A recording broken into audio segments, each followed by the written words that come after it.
go.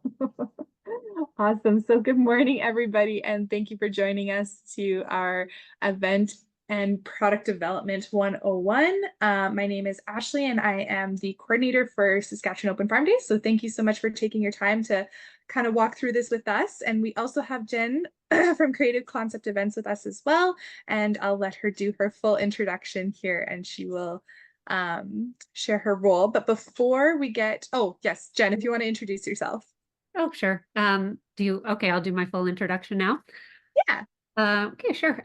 So yeah, my name is Jennifer Sandbergen. I'm with Creative Concepts Events. I am the owner and also the lead planner in meetings and event management. I've got a background in agriculture with over 20 plus years of planning events and in agriculture and also doing marketing in agriculture. So very familiar. I've got a lot of big agriculture events that I've worked with on Agribition, Ag in Motion, Field of Stars, Farm Forum event, AMC's Convention and Trade Show, Canada's Farm Show. I've worked with Farm Credit Canada. Also some smaller agriculture businesses that are doing product launches or field demo days, trade show display designs for them, dinners in the field, and also some group international tours around Saskatchewan. So that's a little bit about my background in event management. Amazing. Thank you. And so I am the coordinator for Saskatchewan Open Farm Days. So I've been with Farm and Food Care Saskatchewan since September of last year, and I'm kind of the lead on this project to get it up and going. Saskatchewan Open Farm Days, this is its inaugural year here in 2024. We're excited that we have 40 farms participating this year. So we want to make sure that everybody has the tools they need to host a successful farm event and tell their story. I'll be working with stakeholders to help provide resources. We have all our training resources, but we're also doing another webinar on July the 4th specific to marketing. So we will record that one as well. So you have it on your watch list, and you can either listen to us or watch it, and it'll be on there for your reference as well. So we're going to be talking today about event and product development. And so when we talk about tourism products, Jen, I'll let you speak more to the event side of like what an event, a farm event is, just like briefly. But tourism product development is my area of focus. So I've been in the tourism industry for 17 years, and this is kind of my niche that I've really built my expertise and experience in. So it's bringing those new products and innovative experiences and services to market, so to available for people and tourists to buy or purchase or experience throughout our province. And product development can take many forms. Like, so for example, it can fill a gap in a current market that we see, or it can be something brand new, or something's never been done, or it can be something to help supplement the booming demand. So when we see demand, we're talking about a good example would be Banff. So Banff is completely sold out majority of the year. Even some of the lakes and the parks activities have been closed because of the high demand of those regions. But when we talk about a consumer gap that gives an opportunity, Saskatchewan is a great example of that, especially given our roots in agriculture and how people really do associate agriculture and Saskatchewan hand in hand. And that's something that's in the visitor and tourism economy that we have to offer to visitors coming to our community. We don't see a lot of experiences in that. We have a handful of ones that have been developed and they're consistent on a regular basis. But this is something we're excited to see help grow and foster in our community and across the province. When we're talking about experiences for Open Farm Days, they are all the way from Carrot River to Val Marie to either east west of the province. It's kind of all over, which is so exciting, and it really showcases the vastness and the diversity within tourism and agriculture, that we can bring these two sectors together to really be very complementary. So when talking to Alberta Open Farm Days, we had a little bit of time to speak with them about their participants specifically, and they see farms who are coming back year over year. I saw the other day that they have 175 farms participating in their event this year, which is the most they've ever had, which is great. And they have a lot of repeat participants who do a open farm days on an annual basis, but then they also have built their business from open farm days because it started 12 years ago that they've gotten to be hosting open farms on their own or experiences on their own that have come to be their own product that's consistent and ongoing. So I guess that's kind of the difference between an event and product. Jen, did you have anything specific to the event side that you wanted to add about the two? I think you kind of covered it, Yeah. honestly. Okay, so what we're going to do for the presentation today, we've mapped out 3 questions. So we'll go through our 3 questions and you each speak to each area. And then from there, we do have a couple examples that we'll run through of products and experiences that, or products and events that are inspirational or that we've hosted ourselves. And then we'll open it up for Q&A at the end. So the first question, what are the key components of a successful event or product? And so Jen, do you want to kick us off on this one? Sure. Yeah, so some key key components I would say would definitely be starting with like planning and organizing what your objectives and goals are. So like defining the purpose, is it something that if it's educational, community engagement, and it's just an experience that's around food and beverage? What are the specific goals of the event that you want to host?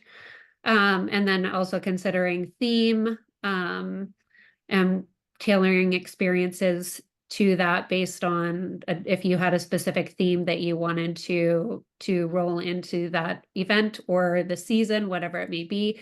And of course, budget,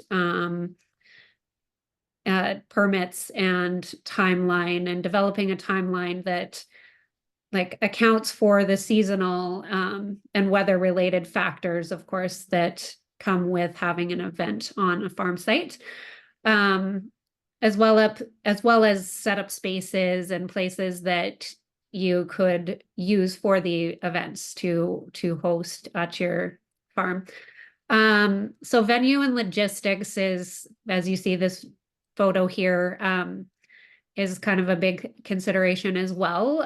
One of the key components that you would want to consider with farm site preparation. So if say you have a space that you want to set up some tents for a larger event similar to something like this, then you'd want to consider where on site you could do that would have the ground space, depending on how much space you need, of course. And the logistics behind parking. So preparation, first of all, on the farm site as well. So ensuring that the spot is clean and safe, identify areas that would be good for those specific activities or places of interest. So you don't want to, if the tents are set up somewhere way out in the middle of nowhere, but your activities that you want to offer, say you've got some animals on site that you want to showcase or something, then you kind of want that stuff to be considered to be somewhat close by so that it's easily accessible. And then as well as parking on the space as well in the area. So arranging parking and having clear directions with signage for visitors that are coming on site. And then circling back to the facilities that are available. So whether it is an open field like this that you could set up tents on, or maybe you have an enclosed Quonset or a barn or a shop or some sort of building on site that you could turn into an event space for whatever your goals and objectives are, would also be a key component to consider. And then also setting up necessary facilities nearby, such as restrooms, hand washing stations, what seating looks like, and all that kind of logistics that go into the venue spaces following the locations. Then we move into more of program and content and experiences. So creating an agenda that includes, say farm tours, demonstrations, workshops, food and beverage, and activities. So considering what you want to include in your agenda, maybe it's not all of those things, maybe it's just focusing more so on one or two, but considering your program and the content within your experience that you want to offer. And then that rolls into speakers and demonstrations too, and inviting knowledgeable speakers, such as maybe it's another farmer or yourself, or an agricultural expert, any local vendors that you might want to collaborate with to create that event on site as well. And then, of course, like hands-on activities. So planning interactive activities is always a good thing. Something that maybe involves planting on site, or helping with harvest, or you pick flowers or pumpkins, or fruit picking if you have apple trees or some berries or something like that. Animal feeding or cooking demonstrations, cooking tastings, like more interactive hands-on activities is always a good thing to offer as well for a key component. And then moving into marketing and promotion is always a huge part as well, because you want to draw the people there. So thinking about who your target audience is, identifying the audience, such as if it's a family, school groups, local community, or, agricultural enthusiasts, I guess, people that are really into agriculture. Also, your strategy behind how you're promoting it. Is it social media? Is it local advertising, flyers, community boards? Maybe in town, there's a spot where you can hang some information, a website that you could direct people to, and just different ways to promote the events that you're offering. And then, of course, partnerships, which also help with being able to put on the event, is, partnering with local organizations in town or within the community, schools, agriculture groups, such as 4-H maybe, or different places that can support you with the event as well, and maybe offer some sponsorships to go along with your events. Then also there's registration and attendance. So you want to try and get as many pre-registrations as possible so that you know what to expect when people are arriving on site. Or obviously, if it is an open day, say, and it's just a come and go, then that's a different type of event where you wouldn't really need the pre-registration. But other things that are more ticketed, you could have a ticketed event. So where you would set up an online registration system, and maybe it isn't a cost to attend, maybe it is free, and you just want to get people there, and then they're paying for things on site to do different activities, that type of thing. So walk-ins is also an option, like I was saying, and being able to accommodate people that do just show up and walk in, and ensuring that you're not exceeding capacity. So if it is a Quonset, say, or a barn, and you want to just make sure that you're not going to not have enough room for the people that may be showing up and not pre-registering as well. And then how you will get them through registration. So somebody that's designated to bring all of the guests through a registration process.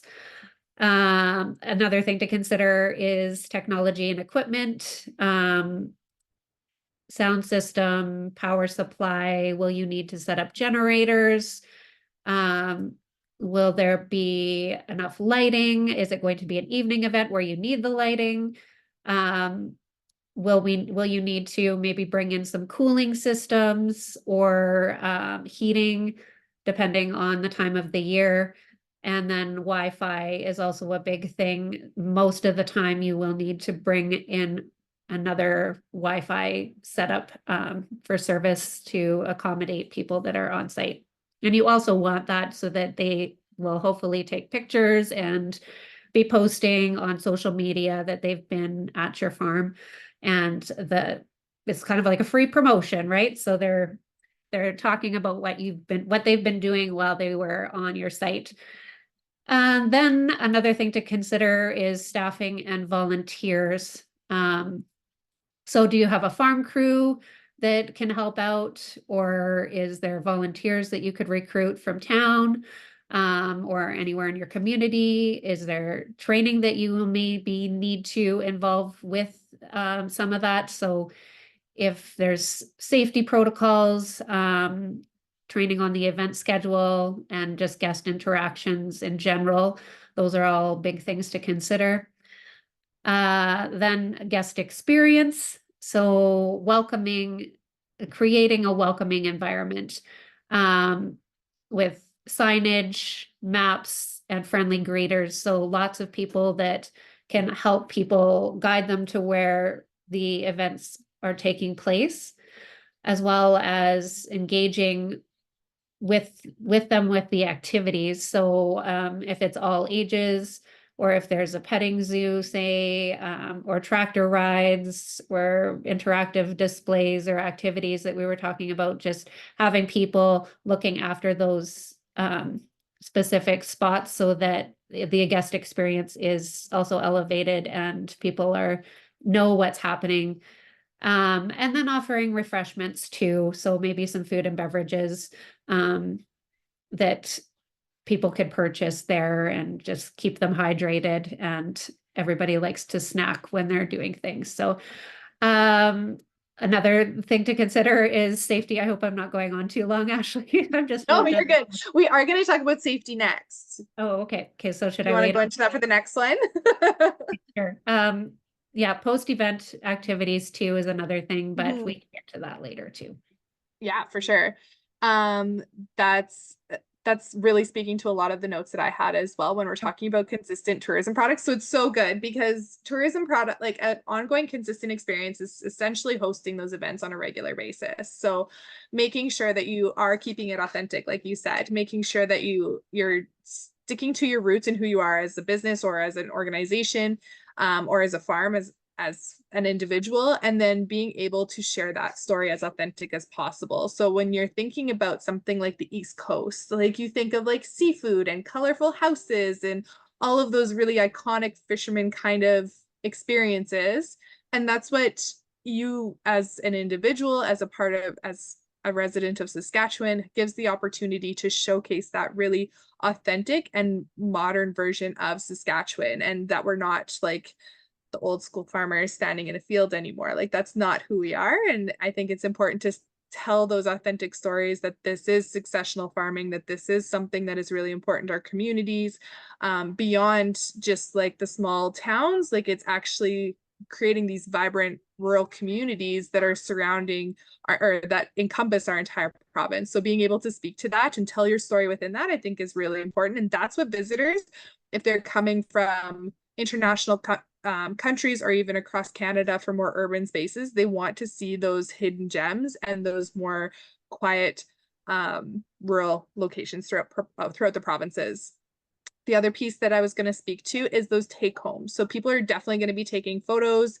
They're going to be wanting to commemorate their experience with you on a regular basis. So even having like photo op locations, if you have something, if you're going to be hosting a tourism product on a regular basis, have like your sign at the front and just throw some potted plants or some flowers or things like that to really showcase like, hey, you should take a picture in front of our sign. And then you're able to really have that imagery tell your story for you. The other piece on that though is to make sure that if you can work on getting your Google pins so that people can find you easily. People use Google Maps all the time. So just take that into consideration where those pins are. And if you can move them, some of them are pretty finicky, but you can send in requests for Google to edit those. And when I meet with everybody, I can help you guys kind of figure out the Google pins because they can be quite tricky.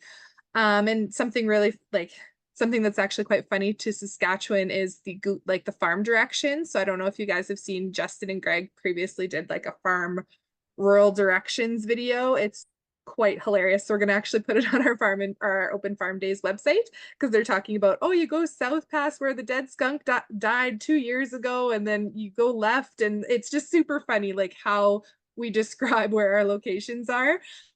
So we're gonna put that on there, and if you have descriptions like that, include them because it's just part of the storytelling of getting to your location. Yeah, that's kind of what I had to talk about on the product side. Are you ready to go to the next question, Jen? Sure. Yeah.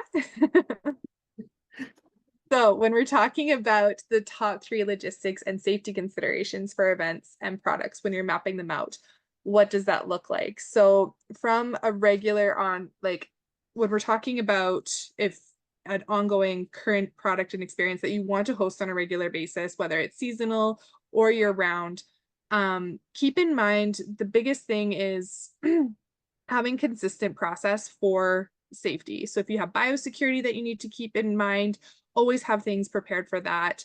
If you want people to sign waivers, have those ready and printed or do them digitally. There's some really good opportunities for digital waivers now, which is nice, but also thinking about if you do have people coming onto your property, having that liability insurance is something that just covers you. For Open Farm Days, we will be having event specific insurance, and you guys will have a little certificate that I'm going to mail out to you with that information. But just making sure that if you do host on a regular basis, to have that liability insurance cover. And I can share with you some folks that are a insurance provider that we use through Open Farm Days that does this throughout Alberta and other provinces. So it'll be easy enough for you to get that additional liability insurance to have people on site. And then the other piece that is a good opportunity to consider is your location. So this is more of a experience piece, but when we're talking about when you're hosting, if you're hosting a tour on your as a part of your experience. People get off the bus or people get out of their vehicles, they know where to park, there's signage, all of those things that are kind of in place when you think about it. But think about their logistics while they're on your site. So think about if I'm a visitor and I pull up to the farm, how am I going to get from A to B? Where do I know where to go? Just even having a simple sandwich board or a sign with like a piece of wood with a sign that has an arrow saying check in here is a great place or is a great start to having just signage and making it easy for people to go around. If there's areas that you don't want people going into that are working areas, put on there do not enter. Of course, people are curious. So if you need something, if there is something that's of concern, if you don't want people at all seeing it, definitely lock it because people are very curious and they want to snoop. But with Open Farm Days, we're also providing signage that say, caution, this is a live working farm with open water, with moving material, moving equipment, that vulnerable and young people need to be supervised at all times. So keep that in mind. Of those signs are just nice to have if you're doing a consistent product or experience, just to make sure that visitors know where to go, what their expectations are. And at the end of the day, you are the host of that space. So you can let people know that if they are not fitting within the safety of your event or your venue, that you can ask them to leave. That's something that's up to your discretion. Jen, did you want to speak to yours? I have a few things to add to that. So yeah, like you said, signage is huge. Parking, designated parking areas, and emergency access. So being able to maintain, like have clear paths throughout your farm site, where personnel, like if an emergency vehicle comes on site, they need to be able to get around the farm quickly to get to the person or people, the incident that they need to quickly. So just maintaining clear paths, as well as first aid. So having a well-stocked first aid kit and trained personnel there that's available to handle medical emergencies is also good, with clearly marked location first aid stations. And then of course, hygiene facilities, and an emergency plan. So, like Ashley was saying, with the insurance coverage is good, but it's also nice to have an emergency plan in case you know, there's bad weather procedures for severe weather. So where's everybody, where's the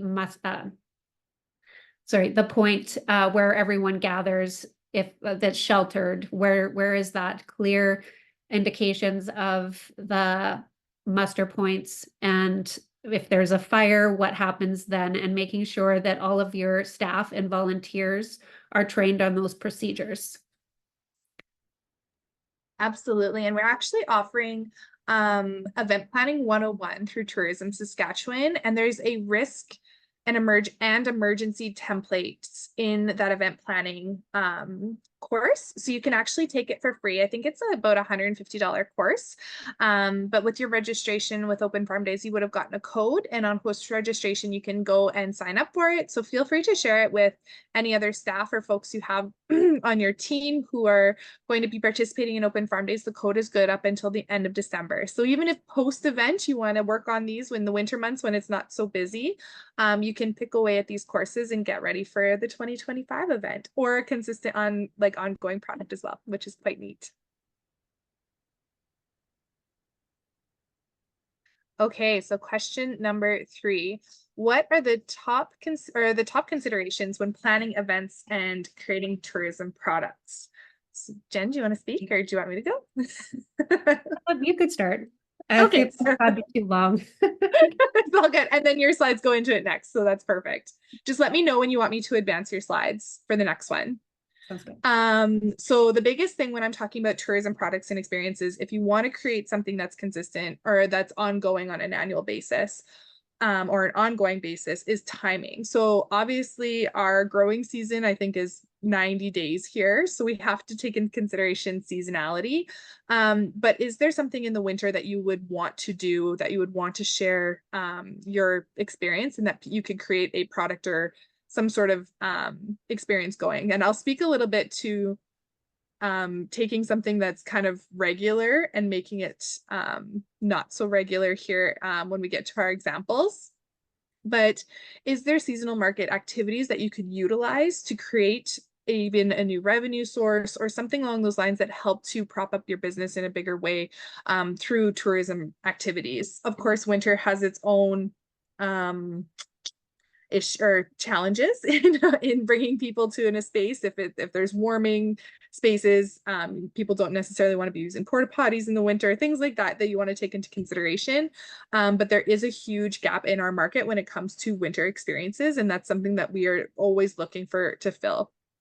The second piece I wanted to speak to this is your market and who you're speaking to specifically. So if you are looking to host a product that's on a regular basis, you want to build out your business to have a piece that's tours on a schedule, there's some things you wanted to consider when you're defining your audience. As a business, what capacity do you have to host this audience? So if you only want to focus on conferences and events and supplementing farm tours for conferences and events coming in, perfect. That's awesome. Stick to that.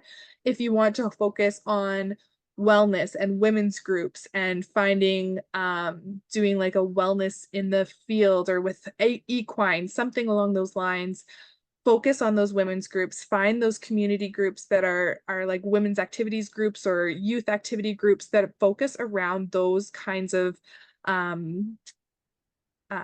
those business vision, or like that vision of your business that you want to highlight. So try to always stick to what your goals are with your business and make it intentional with the direction that you're doing. The shotgun approach for any sort of product or experience, it's for everybody. It's not always going to be for everybody, and that's okay. I remember there's a quote talking about a suit maker, and he made 3 different colors of suits, and that's the only colors that he made. And somebody came in and asking for a purple suit, and he's like, absolutely not. That's not what we do. We have these 3 colors. This is what we do, and this is our market, and this is the way we focus on. Making something that's completely out of the norm for one specific person or one small audience isn't always going to be beneficial. If it does have beneficial and a huge audience behind it that can help to supplement income or help to be a regular occurring group coming in, that's great. But you need to assess that before you jump on to every opportunity coming your way when it comes to tourism products. The other piece is finding collaborations that make sense for you and your business. So if you are focused on, say, a good example of this is in like the wellness space, and I can speak to that a little bit. So it's talking about if you want to do a wellness retreat, you're not going to get a sponsor for McDonald's. Like you're going to find a local chef, you're going to find them, work with them to source local ingredients to really encompass the wellness of the community as wellness as well as wellness of the person and the individual participating in that experience. So making sure that your collaborations are aligning with your business goals, with who you are and what you want to achieve is so important because they're going to have similar goals and what you want to do, and align with that as well. And then from there, you can start to go into like the marketing or like the marketing and the pricing. So when you're talking about pricing, there are some tools for pricing tourism experiences. If you want to get into international visitors and that's your focus and you want to welcome those, the German and the UK and the Chinese markets in, which are very excited about coming to Canada, specifically Saskatchewan. Working with groups like that, there is pricing models that you can work with to ship off to bus groups, to bus tours or to tour planners up and out in those international regions. But you want to make sure that your products are export ready. So there's a list when it comes to making things export and ready for international visitors on a regular basis. And that's you need staff for that. Like that's a whole other game when it comes to those international visitors. But if you're partnering with something like a farm show or an Egg in Motion and you want to host farm tours during that time pre and post event, that makes perfect sense because that brings in those people to your location that are, if you're already hosting something, it's amplifying what you're doing and it's creating more momentum and storytelling for those visitors to potentially come back and visit you at another time. So there's a few things to take into consideration there. Your market can actually be defined through some data and some research. So if you are looking at doing this, collect your postal codes of visitors coming to your location. That will give you a good idea as to who's coming. Tourism Saskatchewan does offer market analysis for your personas, so understanding who your visitors are, and they will help you to identify who they are, what they want when they come here, their ages, their main demographics, so like where they live, how much they spend, those kinds of elements. But then you can then overlay that to your marketing strategy and really create something that is intentional. Instead of trying to market to everyone, you're able to use that information in that resource and then really be specific with what you're trying to achieve with it. So if you do want any information on that, I'm happy to share the market research. But if you go onto the Business Hub on Tourism Saskatchewan, there's a lot of really good data on there about Saskatchewan in general and what the visitors to Saskatchewan are looking for. Jen, do you want to talk about yours? Yeah, sure. So I'm going to bounce back to theme a little bit here too. So, yeah, and I guess the different events that you could offer on your site. So if, if you don't have the space to set up something like this, where you could have an outdoor concert or fundraising event, that type of thing, then you might want to consider something else, a smaller tent or whatever that may be, but considering what your farm offers. So using that to your advantage as well. So if you do have a large like garden of wildflowers growing and you want to be able to offer a U-Pick where people can come and say pick some flowers, and then you set up an area where they could have a little picnic or something like that.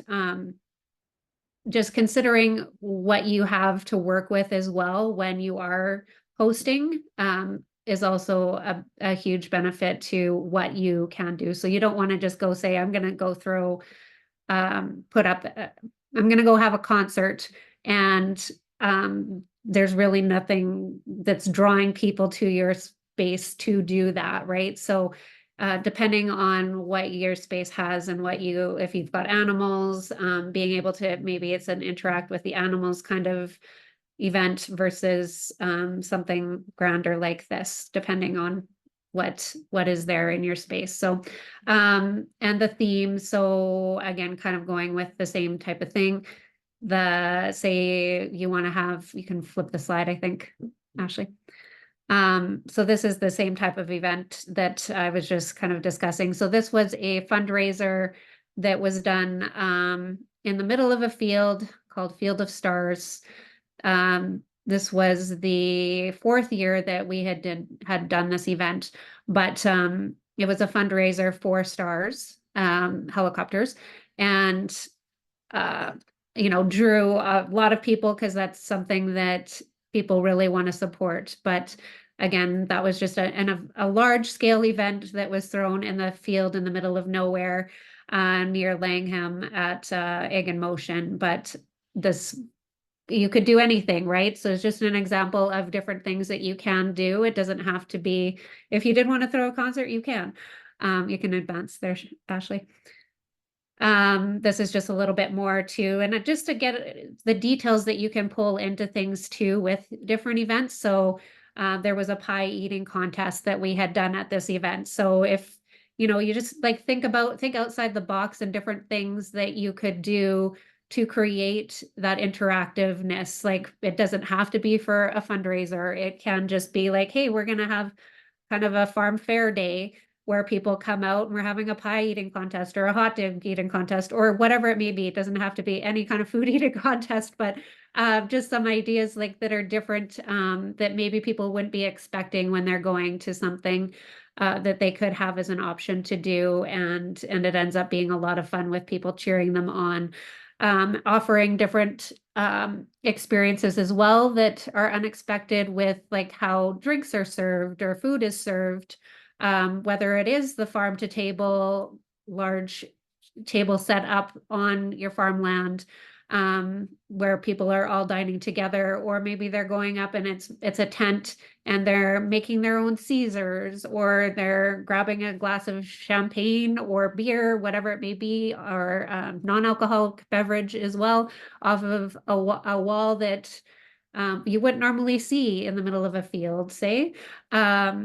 Different things that you could put on tables to also support your sponsors if you have partners that you're working with that you need to that you've made promises to also have their name around, like different ways to highlight them, I guess, as well. You can advance there. Oh, and then we're on to something else. So yeah, that would be my main, I guess, additions to that, but also considering feedback and evaluations following the events that you do, because those are huge. So collecting feedback from your attendees, and then analyzing the event success and areas for improvement for any future events if you plan on making them annual. Oh, sounds good. And I think the next slide goes into a bit of an example that I have. But Jen, did you want to speak to any other examples that you have of events that were really successful or things that you wanted to share that really worked well in this space, in this community? Okay. Yeah, I think offering experiences like I was saying earlier that are interactive, those interactive experiences, people and like things that they wouldn't expect. So even coming to your farm for a tea or something that they wouldn't normally be expecting to do, like Ashley kind of touched on that too, getting out of the stereotypical what people think they're going to get when they visit a farm, right? So maybe it's something else that's tied into it, and then you're bringing people on to your farm and they're also learning about agriculture as well and the different things that you do on your farm. But it might be something that you grow on your farm that you're offering to them, and just creating an experience that way. Being able to offer information that will bring them back to, like if you are having ongoing events, and have that information that they can take with them or easily go onto your website to find out like a schedule of events that you may be hosting. I think, yeah, maybe I got off a little bit there on your question. That's totally fine. That's perfect. So I'm just gonna play a short video here. I'm not sure if anyone's ever been to this, but this is dining on the ocean floor. So this is in Nova Scotia. And so when we're talking about staying on themes and looking at the opportunity of taking an event and making it into something that's year round and a product that is on a consistent basis, this is a perfect example of this. This started as a one-off event and now they're sold out for 2024 for this event. And I'll speak to some of the pricing and some of the amazing things that they've built out of this simple product, but I will play the video. Jen, can you give me a thumbs up to make sure that the sound is working again? Just to make sure. No. Oh no. My apologies. We had this working. Give me 1 second here.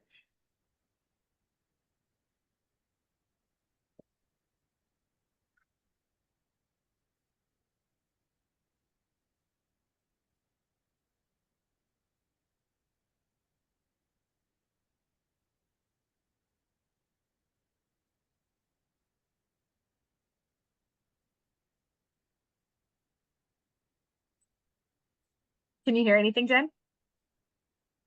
No. Oh, we just had this going, so my apologies.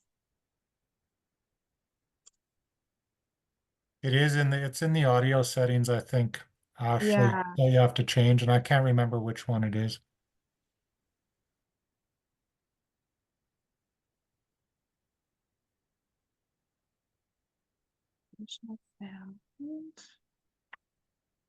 Right.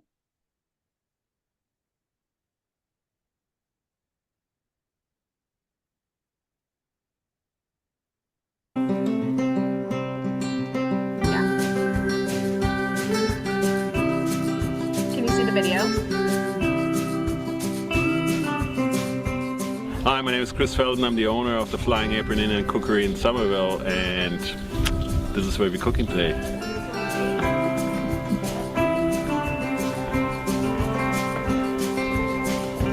We are in Burnt Coat Head Park, and we have a dining 25 feet underwater, or even more, maybe 40 feet, depends on how high the tide is today.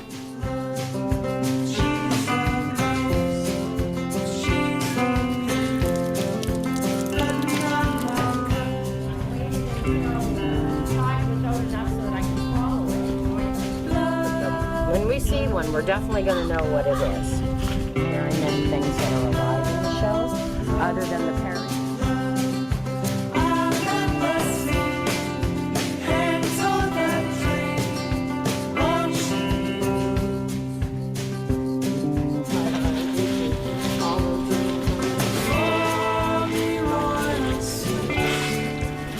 Hi, I'm Alan Bailey from Meander River Farm and Brewery, and we made this special beer that I have here for the event. It's called Surf and Turf, and it was made with seaweed and peated malt. Very good.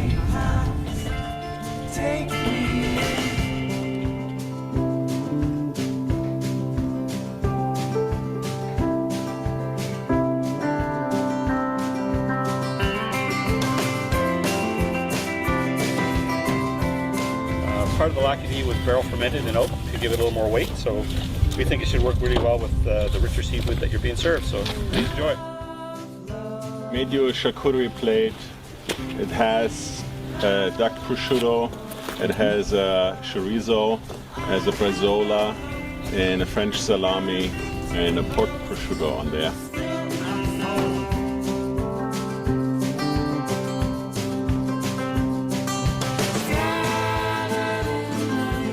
My name is Jonathan Newell. I'm here helping out the Flying Apron Cookery at the Ocean Floor Dinner, and I'm here to bring everybody out to take a look what's growing and what might be edible.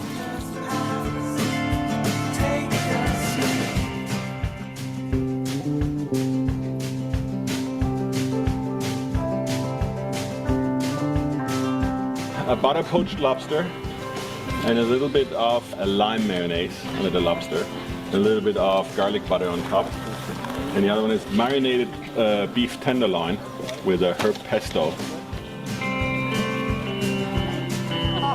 Good, thanks. Good to you.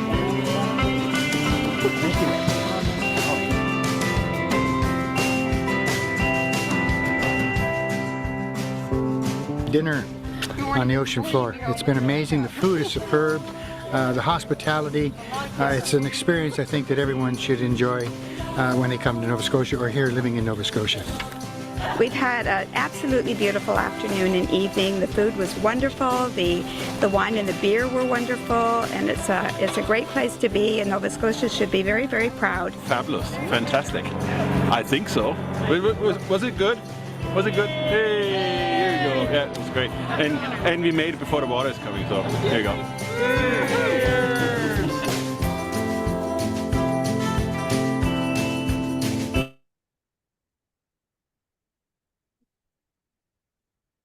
Let me just switch my screens back.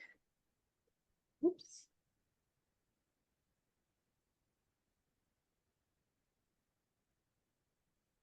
Okay, so I always love to share that video because I find it absolutely phenomenal and so authentic to Nova Scotia. Like when you think of Nova Scotia and the Bay of Fundy, like that's what you're thinking of.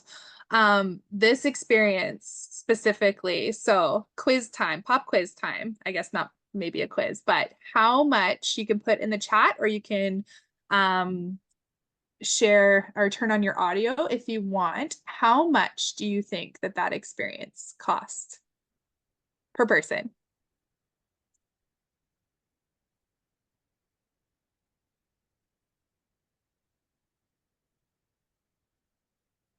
$200, $125. This is always a fun one because I find it amazing. The cost, $500. So their price has gone down. Or no, it has gone up a little bit since I initially found them like 3 or 4 years ago due to cost price or like inflation and things like that. But per person, this experience is $1,500, which is absolutely wild. So they started with a basic supper. They did this as like a one-off, as a hosting experience that they did. And now they sell out on a monthly basis. I think they host 2 suppers every month, and it goes all season long, and they are sold out a year in advance. So when we're looking at experiences like this, there's nothing more authentic to this region than something like this. They've found collaborations with the local brewery, the winery, the chefs, the forager, all coming in to tell that story of what that region's flora and fauna and culinary experience is like. But then they're also soaking in that vastness of the ocean and that kind of natural history, I guess, I don't know if that's the right term, but the history or like the natural feature of the water going out and being able to see the Bay of Fundy in a totally different way. So the experience of this takes a lot of collaboration. It takes a lot of consistency and a lot of partnerships on a regular basis, but they run a business model just off of these dinners, and all the partners have been doing this for quite a few years. So I think there's a really cool opportunity. Good question about how long the tour is. It's about half a day. So they get there in late, 1 o'clock in the afternoon. And I think they're done around 7, 8 o'clock. And then the tide starts to come in and they have to pack up pretty quick. I think they have like a whole exit team that comes and helps them pack up because that tide can come in pretty quick. So it's kind of an interesting logistical feature that we wouldn't necessarily see on the prairies. Okay, where's my screen?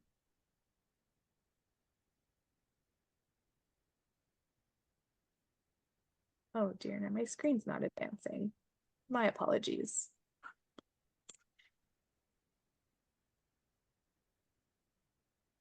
Okay. I think that is everything that I had to share from product experience. Does anybody have any questions here? I'm going to stop the recording so that we can answer any questions.